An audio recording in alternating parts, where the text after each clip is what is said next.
This section introduces the lighting generation feature of the AniShort Image Node. Select the Image Node and click Lighting above the node to set the lighting parameters. Hold down the left mouse button and drag left or right to adjust the lighting brightness. Click Color to adjust the light source color.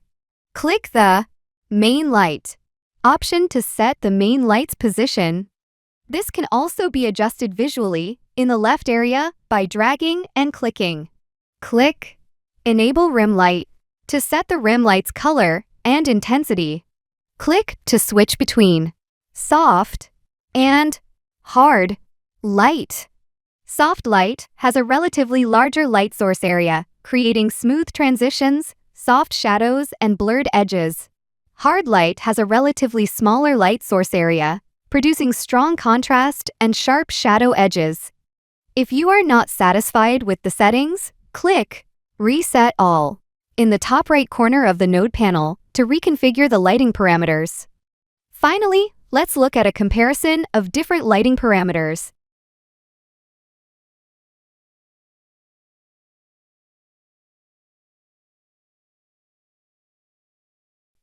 That concludes the introduction to the Image Node's lighting generation feature.